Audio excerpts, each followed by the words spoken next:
Welcome to the Battlefield Show. I'm your host, Sage Goodwin, and as always, I'm joined by Sammy Boy. How you doing, man? I'm doing well, man. How are you? Doing fantastic. I wonder if people think we pre-record the intro, but it's done live every episode. Yep. And I feel like I actually was just thinking that last week. I was like, I'm pretty sure I just say the same thing every single time. We've got it down every now and then so well. There'll be a change when there's like something exciting. I'll chuck that in there. I'll say I'm very keen for this one and stuff like that. But I've realised for the most part it's just the exact same thing every single time. I think I even say how well I feel the same every episode. So I need to start finding other I need to find synonyms for fantastic. Yeah. But today we're going to be talking about our further experiences playing the new Kaleidoscope changes, as well as talking about the news or lack thereof with Battlefield in the Investors Call that just happened. So let's jump right in. Let's kicking this off. Let's talk about our experiences with the new Kaleidoscope changes, as well as just more. I've been able to get some time into the updates. You've gotten some more time into the updates. So I just want to kind of jump in and talk about our experiences a little bit deeper now. Sounds good to me, man. I'm very keen. I've actually probably played the most this week that I've played in nearly a month, I would say. So, yeah, finally have some experience to talk about the new map. Well, not new map, I think it's the new changes. New in quotation marks. Yeah, so it's kind of I'm just going to kick things off with my experiences with it. Again, it's one of those updates where, like we said last time, it didn't break anything, but it didn't really make anything really stand out. I enjoy it. Again, I'm getting to the point where the map it's still fun. It's still my favorite map in terms of breakaway. Yeah. Breakthrough. Yeah. Yeah. The new map, I still enjoy it. I still think it's my favorite out of all of them, but it's getting to the point where it's like, yep, I've played this a number of times now. I think I had a lot of fun going through Kaleidoscope's new changes and kind of figuring things out.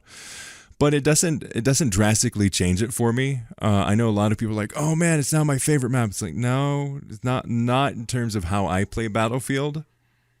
But it's good that it has been changed. It's not drastic enough to where it is making me want to play it. Yeah, that's honestly summed up my thoughts. Like the changes are good. It does definitely improve the map, and I'm glad they've done it. I think it's, again, like we said last week, it kind of just depends on if that's taking away from future content, then maybe my opinion changes. But I don't imagine it's the same team. So I'm glad they've done it. But yeah, it doesn't. It honestly feels like maybe like a 10% change at most to the map, and that's not enough to really turn a map that, in my opinion, isn't that good into a good map. It kind of just makes it, I don't know, it kind of takes it from a mediocre map to a bit less mediocre. Like, it's still not even, like, okay now. It's not quite good yet. Yeah, it's still not quite that I can say, yeah, it's a good map now. Like, it's still in that mediocre category for me. Mm-hmm. It's like you got a McDonald's burger, but they didn't give you the bun or any of the toppings. And then they're like, oh, hey, wait a second.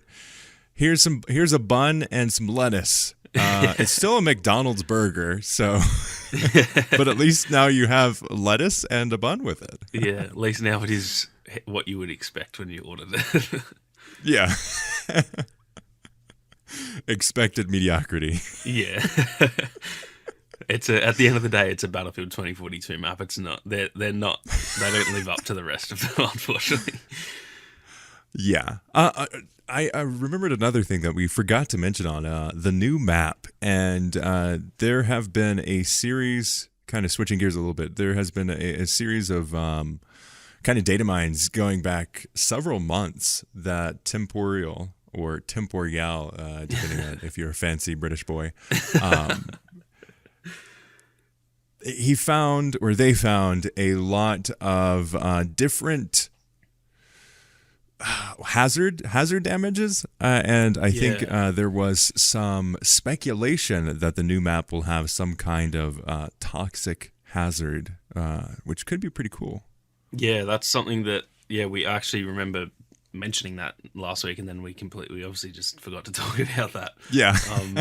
But yeah, that is really interesting because all of the other types mentioned in that, I think there was like frost damage and the tornado and stuff like that, and obviously on breakaway, for example, we don't have frost damage from the map, but there is on like I think like I don't know, there'd be at least 3 or 4 maps that have in certain buildings they've got that like the cryo chamber kind of thing where Yeah. which they've toned down now, so you don't actually really get damage from it anymore. But I know on Orbital when the game launched and like when it was in beta, those certain buildings had the frost damage and stuff. So all of the other stuff is in there, yet the toxic stuff isn't, and that makes it seem again it could just be. We've seen this a lot with games where there's often things that they kind of do in preparation in case they want to go that way. So it doesn't guarantee that it's going to be there, but you'd also think the way that they plan these sort of like, I guess, the internal roadmaps, they probably are planning that, they would have planned that from before the game launched, that there would be the next, like the second map or the third map or whatever will maybe have like some sort of like radiation or whatever's going on there. So it'll be interesting to see if that happens. We're only really like, 3 weeks, if that, from season 2 starting. So Yeah. Oh my hopefully, gosh. hopefully we can figure that out soon. You'd think I think the thing that they did wrong with season 1 was they didn't really promote it that much. There was no, like the trailer came There's out no lead after up. it was out, wasn't it? Pretty sure season 2 had started. Season 1 had started, and then they dropped a trailer. It was something weird like that. Or There I was think something no, I weird with think the I launch. think the update came out, and season 1 didn't go live for 2 days, and in that period, Yep, that's what it was. yeah, which was kind of like fair enough. It technically came out before the season, but They announced it a couple days before, Yeah. and then they said one release date, and then it came out on a completely different day, and it was so weird. yeah, it was weird. Like I think we downloaded the update on the Tuesday, which normally they're on the Thursday, and I think they must have done that because the actual the patch was live, so all the changes were live. It just wasn't, the content wasn't. And I'd imagine they did that. Like, I actually kind of like that because at least if there's issues, they have a few days to try and fix that before the content drops. But it was just weird because, we downloaded the update and I was like, yes, season 1. And then it's like, oh, actually, no, it's in 2 days. Joke's on you, buddy. Yeah. And then, anyway, getting back to the marketing, I think, I would like now, or, say early next week, put a trailer out for the map, build some hype towards it, because Just this copy is and paste what Apex does. yeah, exactly. They seem to be taking a lot of inspiration from Apex in a lot of ways, yet they're not kind of taking it from the ways that they should be in the marketing and all that kind of thing. So it's a bit weird, because this is how they make their money. Obviously, the map is free and everything, but the battle pass and all that's meant to be, if they were doing say how they did it in Battlefield 4, where it was you drop a season it was like a DLC pack more. Yeah. That had a trailer that was hyped up because they have to sell those to make money. This is really very similar to that. It's just that the content is free, but the season is still where they make their money. You'd think they would want to promote that and build a bit of hype and, get people going, oh, the season 2 starts in, 2 weeks from now. I can't wait. And then they maybe start playing now, get back into the swing of things.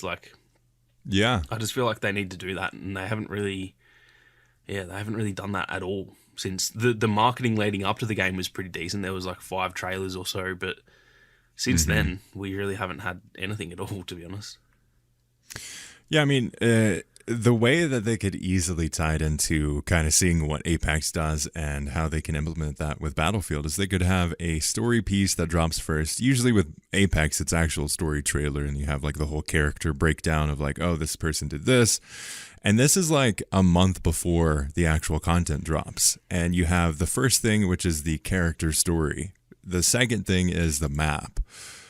Or no, the second thing is actually the gameplay of the actual legend. And then you have the map, and then you have like the sizzle reel of all of those things combined. And then you have the launch. Like you have this really awesome spread of content that keeps people interested, that keeps the update, and that there is an update, and the content that is in that update really in the mind's eye of anyone in the community or even adjacent to the Apex community.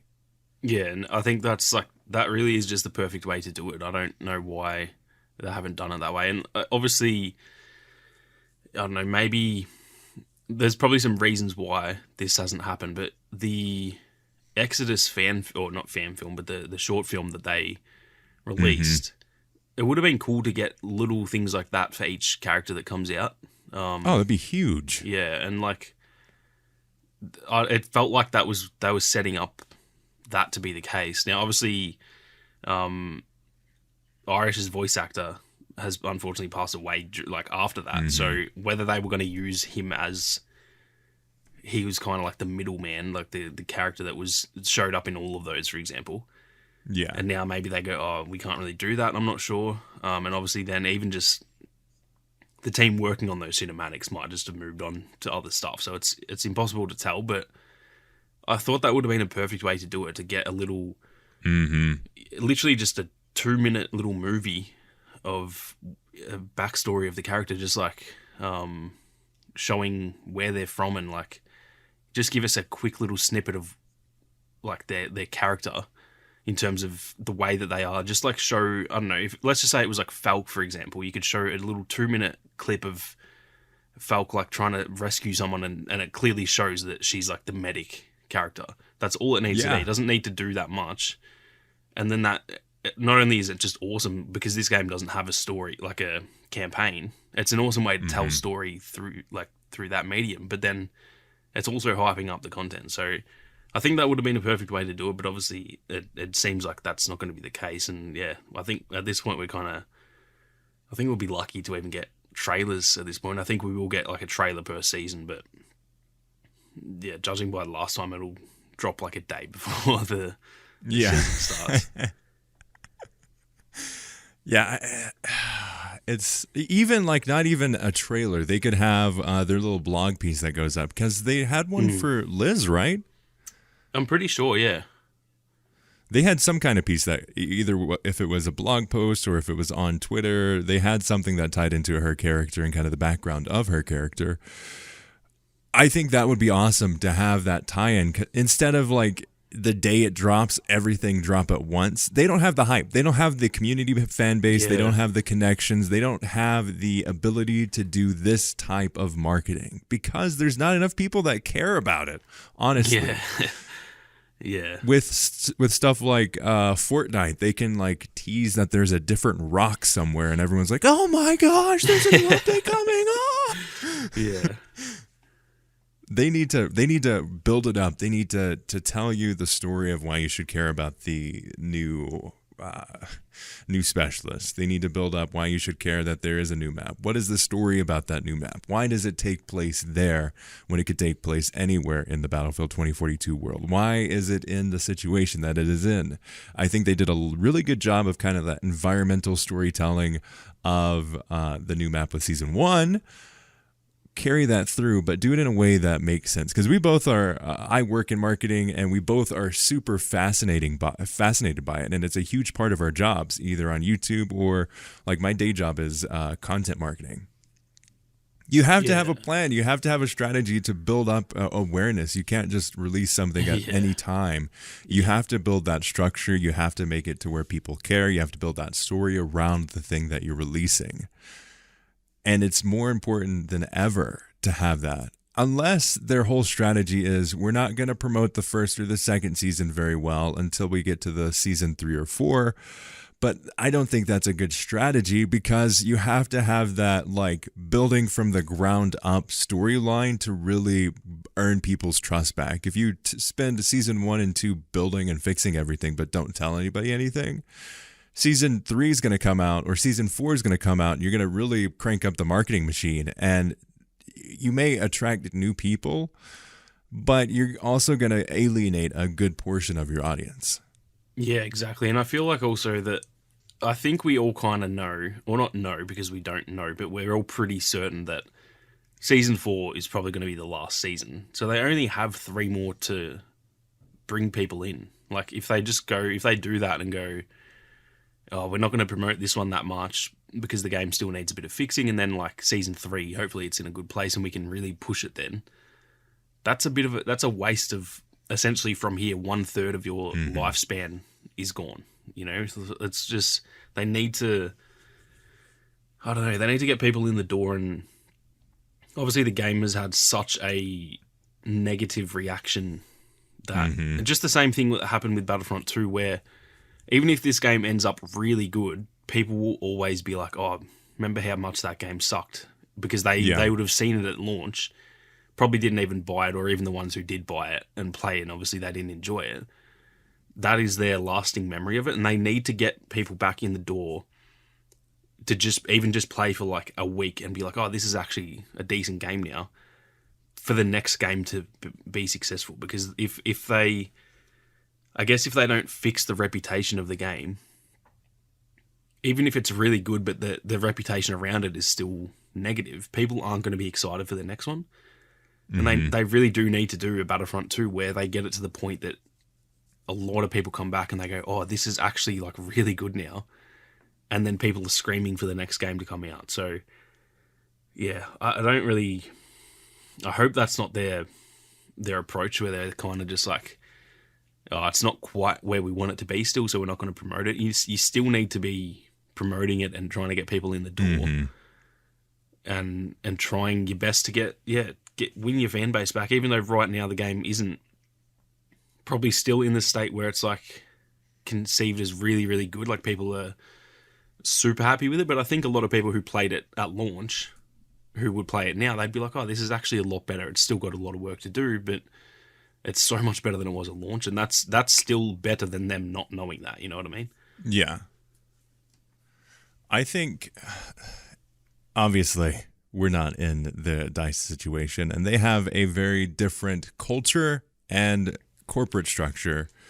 One being a Swedish-based company, they have a lot of different cultural cues and how they approach things than I'd say the Western audience in terms of or Western developers. If I was in charge of this, what I would say, I would lean into the whole we launched a crappy game thing, because they haven't really acknowledged it really. They're like, oh, we tried our best, but like, they kind of mention it enough that it's been mentioned, but they don't they're not leaning on it. Like, I think that makes I would lean on that. So to me, that makes them come across a bit more human and like just admitting like sorry boys, we this wasn't as good as it could have been, and we're really committing to trying to fix that, rather than just saying like it's been slower than we would have liked and we're gonna try and ramp it up. That's not you're kind of touching on it just enough that you are mentioning that it wasn't good enough, but you need to you need to fully buy into that, I think.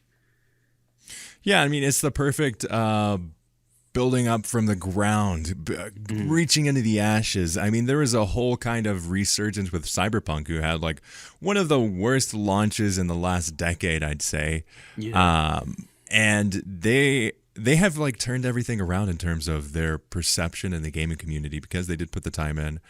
And they did the right thing in the beginning of offering refunds and just kind of doing everything that they needed to. And they kind of leaned into it. They're like, hey, this is what's happening. This is what we're doing. They're very communicative in terms of when they delay things now. Like, they learned and they adapted and they improved and they made the thing better. if I was DICE, I'd say, yo, all of our marketing stuff is going to lean into like we're putting in the effort, we're doing this, we're doing that.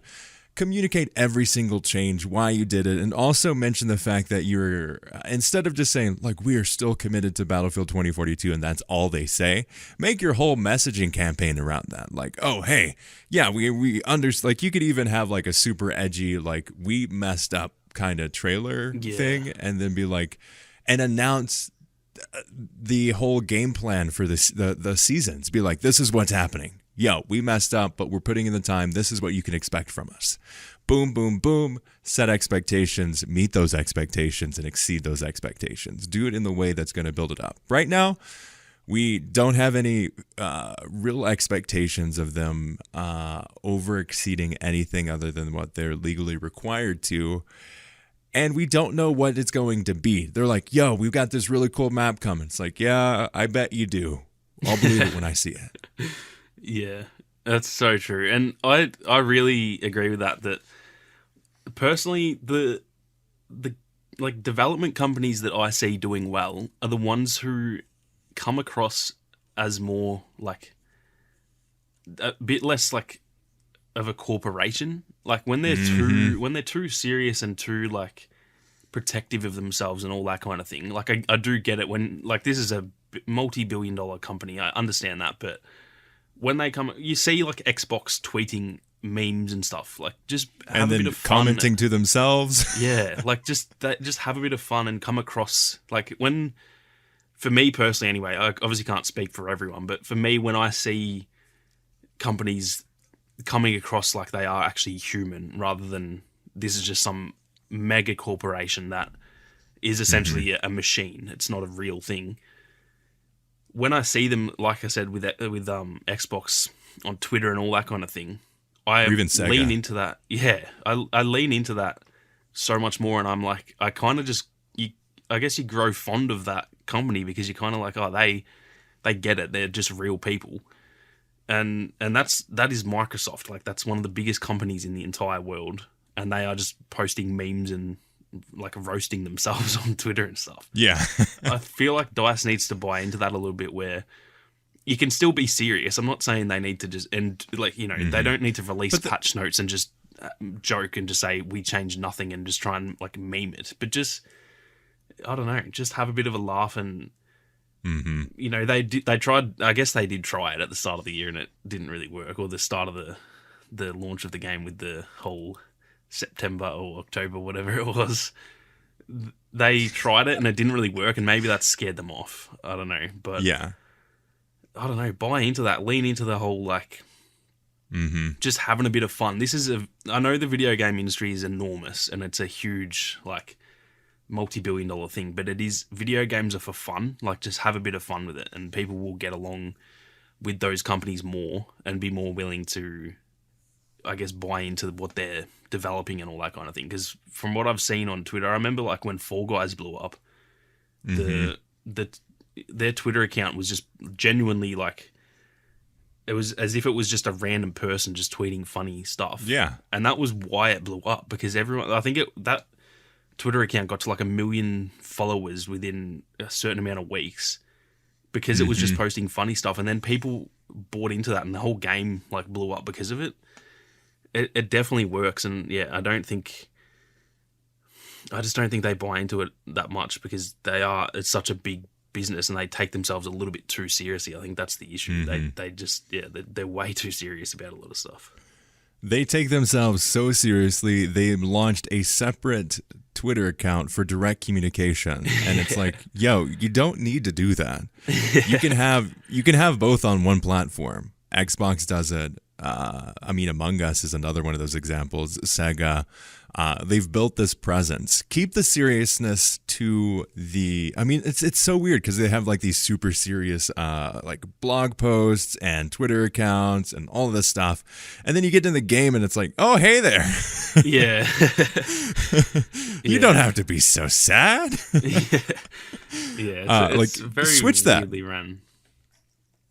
I mean, they could have played into the memes around Angel, like, oh, hey, yeah, like, That would have been huge. That And would see, have earned them that to so much me back. would have turned something that we all didn't like. I probably would have thought it was funny then if they were like posting memes, just like I don't know what they could do, but if they mentioned something about the game not going as well as they'd planned, and then they roasted themselves saying like, "Don't be sad, this is just how it works." If they do that, that actually makes me laugh, and I go, "Okay, like they are self-aware and they are able to laugh at themselves." And that to me, I don't know, just shows a bit of character within a company when they do that.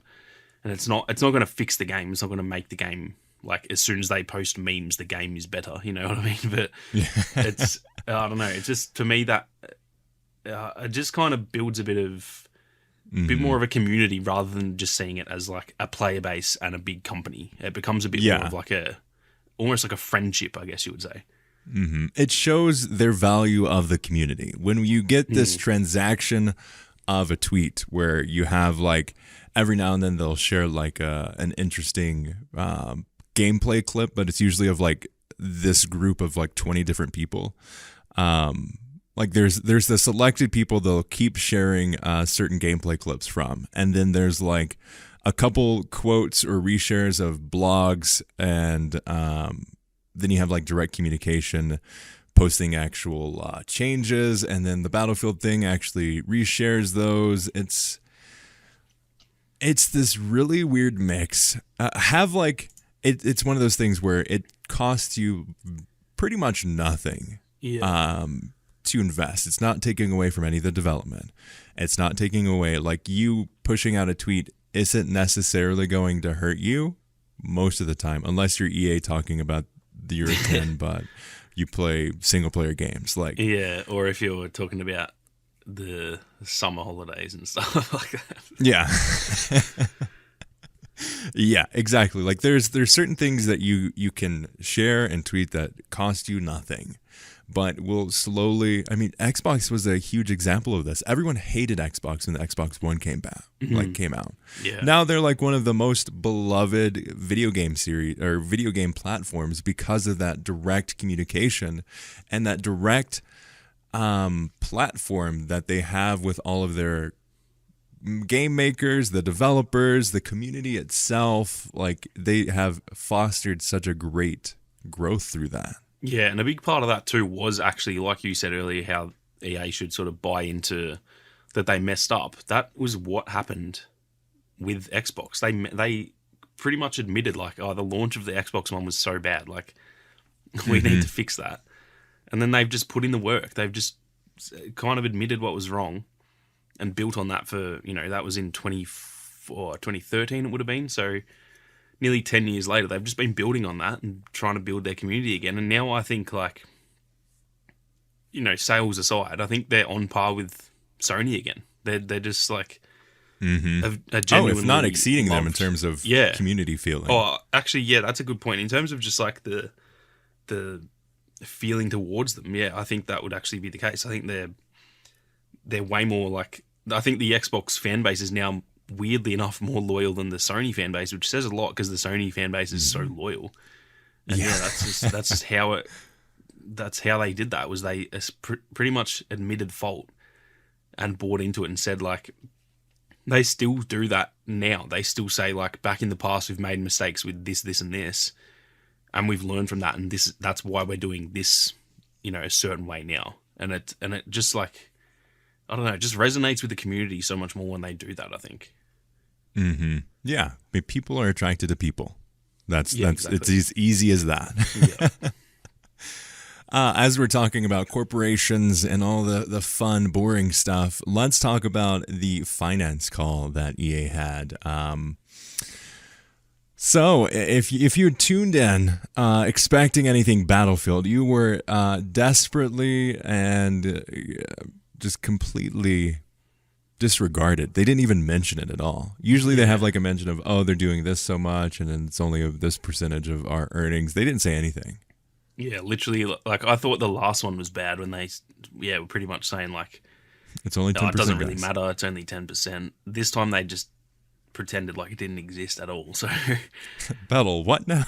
yeah, so I'm very glad I didn't listen to it, because I've pretty much for the last 2 to 3 years I've listened to every single one, and they're pretty boring, to be honest. But it's sort of just part of the job. Like, I need to just hear any information, but that one I just didn't listen to, and I'm pretty glad that I didn't, to be honest, because I thought that was going to be the case. I just thought after the last one, there's nothing for them to share. Like, it's just, I don't know. It's an odd situation, because it is, to me, obviously they've got like Apex, they've also got FIFA and Madden and stuff, but Battlefield is meant to be one of their like flagship entries, and they just don't seem to care that much about it. And I know they said it's only 10%, but when you think of that, how big EA is and how many games they release, the fact that it is 10% is actually quite massive. Like, that 10% is a whole game studio, or 2 or 3. Exactly. So it is weird that they didn't mention it, especially because it's now in like, I would have loved to have actually heard how much revenue they're making from the battle passes and stuff like that. That's something they do with Apex. They always mention, how much it's generating and all that. Maybe that's why they left it out. Maybe it's just not selling many battle passes and that kind of thing. But yeah, it is pretty odd that they just completely disregarded it. A question for you, kind of mentioning that a little bit. Do you think the battle pass is actually worth it? Like, if someone just picked up Battlefield 2042 on a sale or something, and they're like, "Yo, should I get the battle pass?" Would you recommend that to someone? I think I would, and the reason for that, even though the battle pass itself, when I unlock things, I'm not like, "Oh, that's so cool." There's like 3 things in it that are really cool, and the rest isn't that good. But I sat down when the first one came out and actually worked it out, and I think it costs, at least Australian dollars, it's about it's about $11, I think. But the thing is, you earn enough coins from it to actually get the next one. So essentially, if you buy one, you get all of them for free. So if you buy the season 1 and you just don't, obviously if you spend the coins, then you don't get to get the next one for free. But you earn the coins throughout that season, that then when season 2 launches, if you've kept those coins, you can just buy that for free. And so essentially you're getting, if there's 4 seasons, you're getting 400 items for $11. And I do think that's worth it if you play the game enough. If you don't play it very often, then maybe not, because you won't unlock them. But I think anyone who even just plays once a week, 400 items for $11 is pretty good. So I do think it's worth it, but I also don't think, they're not the best battle passes. Obviously, we've only seen one, but this battle pass, it's not the best I've ever seen. It's not bad. It's kind of just what you'd expect, but I'm not looking at all the tiers and going, "Oh my god, there's so many skins in here that I need to get." In previous like Warzone battle passes, there has been some seasons that weren't that good, but there's been a few seasons where like I look through it and every 5 to 10 levels, there's something that's really like that you kind of really want. And honestly, in this battle pass, there's pretty much the tier 100 skin for lease is like the only thing that I'm like really, really keen to get. So as much as I say it's worth it, that's just because of the amount of things per dollar. Other than that, it's not like a mind-blowing battle pass or anything like that. Yeah. I had a friend of mine kind of just tweet out like, "Yo, hey, what's going on with Battlefield 2042? Like, is it really worth it picking up yet?" And I was like, honestly, first I had to plug Battlefield Show, obviously. I was like, we talked about this on the Battlefield Show, so you should go check that out. But after that, I was like, honestly, it's getting there. I wouldn't, if you're a new player and you haven't already picked it up, I would wait at least one more season before you pick it up. I think it is good now if you wanted to, but I don't think it's a must play quite yet. Yeah, I would agree with that too, yeah. I think it's acceptable now. I think it's like, it's in the state where I play it and I don't go, "Oh, this is such a mess." Like, at launch, it was like, I don't know, I'll say in like January, it was like, "Wow, this is not good. Like, this is not a good game." Now I don't say that. I play it and I have fun, but I also agree that it's not, I'm not playing it and being like, "Oh, I'm so glad that this is the current Battlefield." It's just kind of like, It just kind of fills the Battlefield void for me. That's the only way I can explain it. It's just like, I want to play Battlefield. This is the current one, so I'll play it. But I'm not addicted to it. I'm not getting the, I don't think I'll have the nostalgia towards this like I do Battlefield 1, for example, where I loved it during the lifespan, but then I also look back at it and I remember all those memories of staying up late and playing it and stuff. I'm not sure, other than I guess because I make YouTube content on it, I guess I'll always remember this game because we'll never forget this game. Yeah, I spend so many hours per week playing and making videos that I'll always obviously remember it, but it's not, it's definitely not a must buy yet, and I'm kind of not sure it ever will be, to be honest. Interesting. Yeah. It could be. I think it can be, but I don't know if it will be. Oh, I 100% agree with that statement. I think it can be. It could have been the best Battlefield game. Yeah. And it looked like it was going to be the best Battlefield game. Yeah. But they lost their way and they were not able to really get it to where it needed to be. I think it's still possible, but not with the mindset of not mentioning it on the earnings call, not really focusing on it. All of the things that they're saying are antithetical to all of the things that they are actually doing. Yeah, for me, the thing with this, I don't care if this right now is the best Battlefield game that has ever been made. The fact that it's probably ending after Season 4 means that I've already kind of mentally accepted that, and it's like it's got an expiry date on it. And when that happens with any game, I wouldn't say I've lost interest in this game, but I know I will. I know pretty much as soon as Season 4 comes out, and as soon as I get the first feeling of boredom, I'll move on. And that's the thing that, I don't care. I literally, if this ended as the best Battlefield game ever, but only has 4 seasons, I don't think it can be the best Battlefield ever, because they need to just continue supporting it. And that's where, with multiplayer games, the ones that I remember are the ones that you kept playing, like Battlefront 2, where every month for 2.5 years, I was playing that and excited for the next month. That's not going to happen with this, because it kind of does have that expiry date, unfortunately. Yeah, it's a sad thing, but I think we can, if we want to put on our positive pants here, I think it's good that we're realizing that, hey, this is probably going to end after Season 4. And I think most of us are okay with that, because that opens the door for the next iteration. But our expectations are going to be even higher than they were for this game, just because of the type of learning experiences, is how I'll put them, that this game had. Yeah, I think that's the part where, because I'm the same. I'm kind of like, I accept that it will end after Season 4. I'm not like mad about it. I'm just kind of like, that the first step is acceptance. I think the issue for me is that when they cancel games and then move on to the next one, that takes it back to being a bit of a mystery. I don't know if the next one's going to be good. Whereas if this one ends in a decent spot, I know what it's like, and I kind of wish they would keep supporting that, because I'm not going into the next season going, is this going to be good or is it going to suck? I know what the game's like. I think that's the part that makes me nervous, is like, the next one they could learn from so many mistakes, and the next Battlefield could be the best, and that would be awesome. But they've kind of shown that it probably, like, odds are it just won't. Odds are it will launch poorly again. That's just, looking at their history, that's just how it's going to go.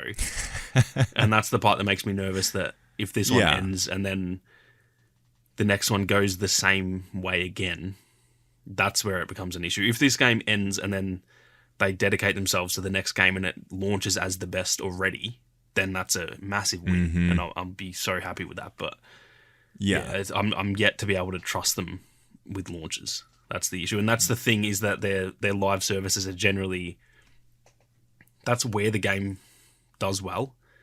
And it's almost like I kind of just want them to always be in live service, so that we can get their best and not have to deal with their poor area, which is launching a game. So but the same thing with, like, with Vince and, the people they brought in, I am yet to be able to trust DICE, but I do very much trust those people.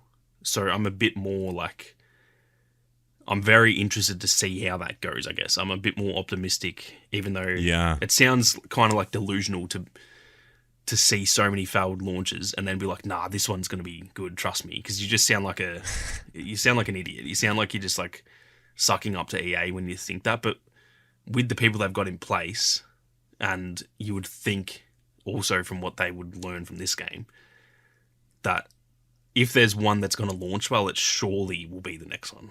Like it has to be. So I guess I'm a bit more optimistic than I have been in the past. But then again, I was very optimistic about this game leading into it, and that I think that's the one that crushed me. Was I was really like, oh, this is going to fix the issues of Battlefield 5, and it just didn't. So yeah, it's going to be interesting to see.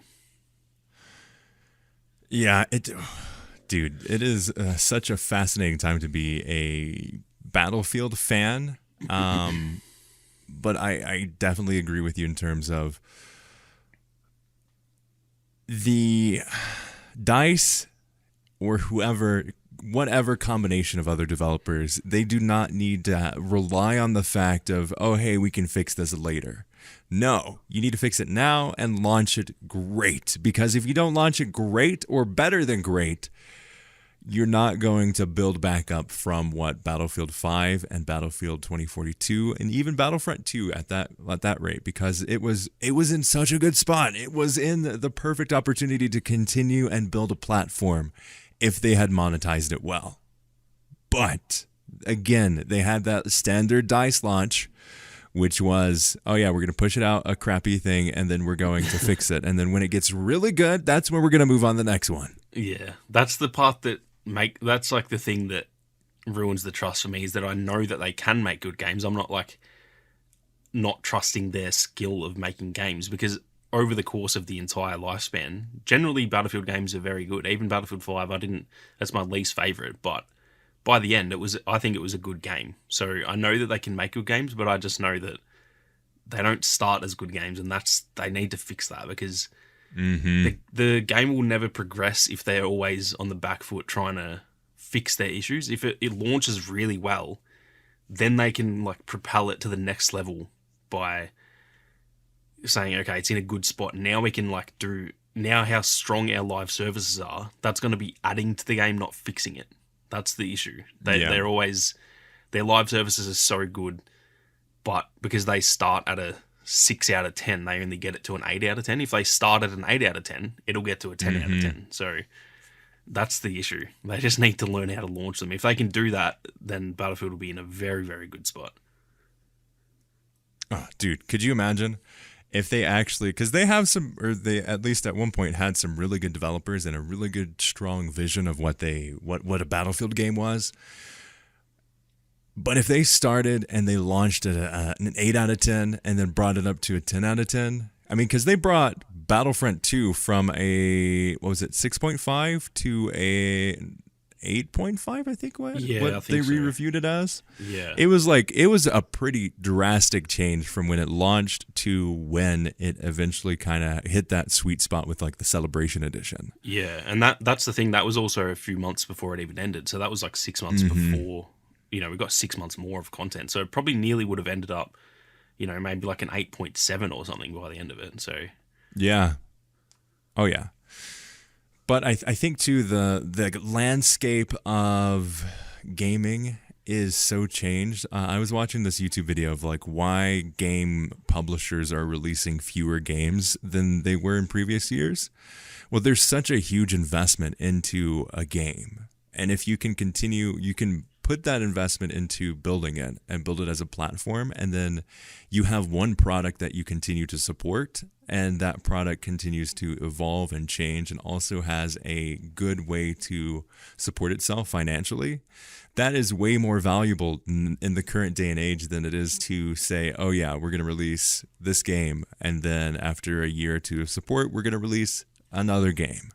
Or we're going to release multiple games in a series. Instead, we're going to be like, no, we're going to build a platform that games will be built in. Like if you look at something like Grand Theft Auto 5, like that game is still huge. it will continue to be huge, and it is not slowing down in the slightest. I think it's still each month in the top 10. I think since it launched has been in the top 10 most sold games. It is, on each platform pretty much every single month since it came out in 2013. It actually came out on the Xbox 360 and the PS3. Which is what? It's gone through 3 platform changes? And it's still kicking, and it's still, like, I bet if you checked the most sold list for this month, I guarantee it would be in the top 10. Mm-hmm. Well, it's one of the most selling games of all time. Like, yeah. It's crazy. No wonder they are taking their sweet, sweet time with GTA 6 because, like, there's no real motivation. It sold 170 million copies. Yeah, what? That's absolutely ridiculous. And then that's the thing, though. When you do that, they don't have to rush out GTA 6, so then that will be a better game because of it. So that's the thing with these games is, like, the longer you support one game, the longer you have to make the next game, and the longer you have to make the next game, the better that game will be, and then that's going to do better, and then that's going to last a long time if you support that as well, and it gives you more time to build the next game. It's just a constant cycle of taking your time with things and getting. You can't just release, say, I think, like I said, that was 2013. You can't release that and then 10 years later release the next one if you haven't supported it, because people will be like, oh my god, where's the next game? Like, it's been 10 years and there's been no content, for example, but there still is content. So people aren't, like, obviously people are crying out for GTA 6, but not desperately, because they do still have GTA 5 and they're still having fun with that. So it's more mostly, of like I think it's more of a want than a need. It's like, I really want it, not, I need GTA, because there currently is one. Just go play that for a bit longer, and then the next one will be out. So they need to learn from that. Just kind of carrying on the GTA mind blow, the entire Assassin's Creed franchise, except for Valhalla, has sold a total of 155 million copies. The entire series. Which is mental, because Assassin's Creed is massive. It's it's not a small game. Minecraft is the only game that's selling more than GTA 5.